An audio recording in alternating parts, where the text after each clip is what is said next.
አስቸጋሪ ጊዜ ቶም ያላቸውን የምግብና የውሃ ክምችት ይፈትሻል። ለ4 ቀናት ብቻ የሚበቃ ምግብ አላቸው።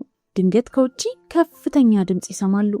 ለማየት እሱን ሲወጡ አንድ ትልቅ ሜትሮይድ በቀጥታ ወደ እነሱ እየመጣ ነበር። ከሱ ለማምለጥ በፍጥነት የጀልባውን ሞተር ያስነሳዋል። ይህን ካደረገ ጀልባዋ እንደምትበላሽ ቢያውቅም ሌላ አማራጭ አልነበረውም።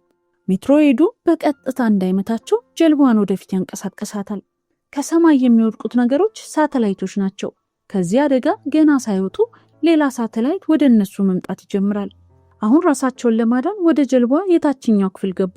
ጀልባዋ ብትገለበጥ እንኳን እንዳይሰምጡ የህይወት አድን ጃኬቶችን ለበሱ። በዚህ ጊዜ ጀልባዋ በኃይል መናወጥ ጀመረች። በመጨረሻም ከፍተኛ ድምጽ ይሰማሉ እና ሁሉም ራሳቸውን ሳቱ።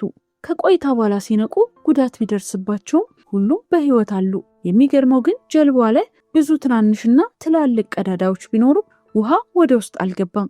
ቤተሰቡ በመደንገጥ ከጀልባዋ ወጥተው ሲመለከቱ ከጀልባዋ ስር ምንም አይነት ውሃ የለም። አሳዎች በጀልባዋ ዙሪያ መሬት ላይ ወድቀዋል። ጀልባዋ ያለችው ደረቅና ተራራማ ቦታ ላይ ነው።